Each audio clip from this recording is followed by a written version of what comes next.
call the committee on transportation infrastructure to order, and I'd ask unanimous consent that the chairman be authorized to declare a recess at any time during today's meeting. Without objection, that is so ordered. I now recognize myself for the purposes of an opening statement. So today we are meeting to amend the committee rules due to changes in the subcommittee ratios. We're going to appoint subcommittee chairman and ranking members and appoint members to their respective subcommittees. Last week, the committee met to organize at the full committee level, and this week we'll conclude our organizational business by appointing members to each of our 6 subcommittees. Each subcommittee allows our members to dig deeper on issues within our committee's jurisdiction.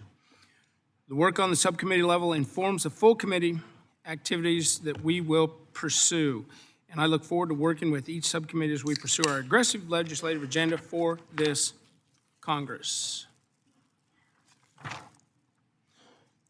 Our first order of business is the adoption of an amended version of the rules for the Committee on Transportation Infrastructure for the 119th Congress. A copy of the amended committee rules, together with a summary of the changes to the rules, were distributed both electronically and in advance, are also available in the hearing room. The amended rules we are considering today simply reflect an adjustment to the member ratio on the Subcommittee on Highways and Transit. In order to better accommodate the preferences of members on both sides of the dais, 3 additional slots were given to both majority and minority. We're able to coordinate these changes with Ranking Member Larson, and I do appreciate him and his staff on this adjustment, on working with us on this adjustment. I now recognize Mr. Larson for a statement on the amended rules. Thank you, Chair Graves. The amended rules we are considering today increase the number of slots for the Highways and Transit Subcommittee. This accounts for the increased member interest in the subcommittee for this Congress. I want to thank the Chair and his staff for coordinating with us on this change. And with that, I yield back.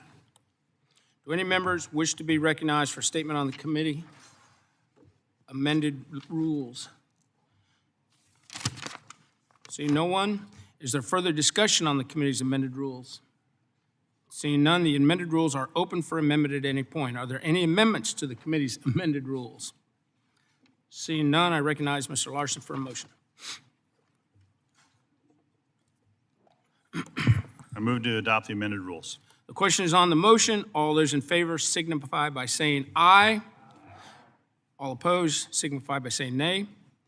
In the opinion of the chair, the ayes have it, and the motion is agreed to, and the amended rules are adopted. The rules of the Committee on Transportation Infrastructure for the 119th Congress reflecting this agreed to change will be printed in the congressional record, made available in electronic form to all members of the committee and the public on the committee's website.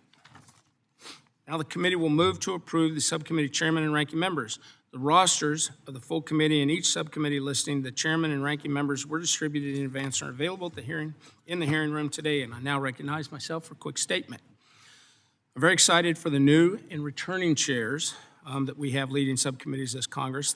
The Subcommittee on Aviation will have a new leader. As Congress Representative Troy Nehls is going to serve as the subcommittee's chairman.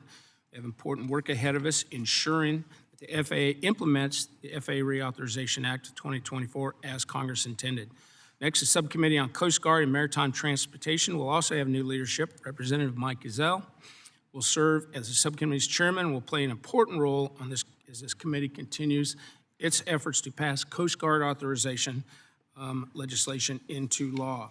Representative Scott Perry will continue to serve as chairman of the Subcommittee on Economic Development, Public Buildings, and Emergency Management, and I know he will build on the subcommittee's success last Congress to ensure that the GSA implements the important reforms that were just signed into law as part of WRDA, bringing federal workers back into the office and holding FEMA accountable for its disaster response efforts. Representative David Rouser is going to continue to be a leader on the committee. However, this Congress, he will serve as the chairman of the Subcommittee on Highways and Transit.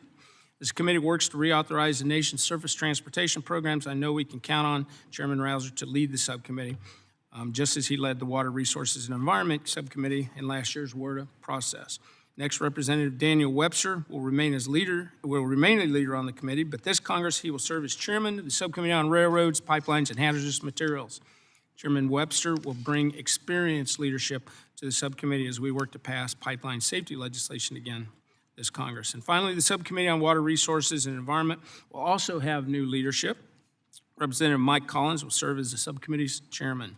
We've got work to do this Congress, including passing legislation, improving the nation's water infrastructure, and I look forward to Representative Collins leading the way. I'd also like to note that Representative Rick Crawford will serve as the committee's vice chairman, which, by the way, happy birthday. He is an experienced leader on this committee, and I look forward to his continued service on our leadership team as we tackle the committee's aggressive agenda. And I also want to congratulate him on his appointment to chair the House Permanent Select Committee on Intelligence. I look forward to working with this strong group of folks leading the subcommittees, and I'm excited for them to bring their perspectives to the important work of the subcommittees. With that, I yield back, and I'm now going to recognize Mr. Larson for a statement on his subcommittee ranking members. Thank you, Chair. Last week at the Sinai Democratic Caucus org meeting, the caucus elected 6 subcommittee ranking members. Representative Steve Cohen will continue as a ranking member of the Subcommittee on Aviation. Representative Salud Carbajal will continue as ranking member of the Subcommittee on Coast Guard and Maritime Transportation. Representative Greg Stanton will become the ranking member of the Subcommittee on Economic Development, Public Buildings, and Emergency Management. Congresswoman Eleanor Holmes Norton will continue as ranking member of the Subcommittee on Highways and Transit. Representative Dina Titus will continue her service to subcommittees, but this time as ranking member of the Subcommittee on Railroads, Pipelines, and Hazardous Materials. And Representative Frederica Wilson will be the ranking member of the Subcommittee on Water Resources and the Environment. Additionally, the committee caucus elected Representative Amelia Sykes of Ohio as the vice ranking member for the 119th Congress. With that, I yield back. Do any other members wish to be recognized for a statement on subcommittee chairs or ranking members? Seeing no one, is there any further discussion? Seeing none, I recognize Mr. Larson for a motion. Mr. Chair, I move the subcommittee chairs and ranking members as set forth in the roster be approved and adopted for the 119th Congress. The question is on the motion. All those in favor signify by saying aye. All opposed signify by saying nay. In the opinion of the chair, the ayes have it, and the motion is agreed to. Now, the final order of business before the committee is to approve the subcommittee assignments. The rosters for the subcommittees were distributed in advance and electronically and also available in the hearing room today. I'll recognize myself for a statement. First, I would like to thank Ranking Member Larson for working with us to determine the subcommittee ratios. And again, I want to mention that we have an aggressive agenda ahead of us this Congress. And the work of our committee is going to be guided by individuals with a variety of backgrounds and perspectives. As I noted during the organization of the full committee, we have members with so many different backgrounds that we have truckers, we have helicopter pilots, we have farmers, small business owners, former state and local legislators, former law enforcement officials, prosecutors, physicians, and that's just to name a few of the occupations that are out there. And each of these perspectives is going to be important as we tackle the busy work scheduled ahead of us. With that, I yield back and recognize Mr. Larson for a statement on subcommittee assignments. Thank you, Chair. Pursuant to House Democratic Caucus rules, the Democratic members of the committee met last week to select subcommittee assignments. The results of that selection process are reflected in the roster that we are considering today, and I urge its adoption. Yield back. Do any other members wish to be recognized for a statement on subcommittee assignments? Seeing no one, is there any further discussion? Seeing none, I'd recognize Mr. Larson for a motion. Thank you, Mr. Chair. I move the subcommittee assignments as set forth in rosters be approved and adopted for the 119th Congress. The question is on the motion. All those in favor signify by saying aye. Aye.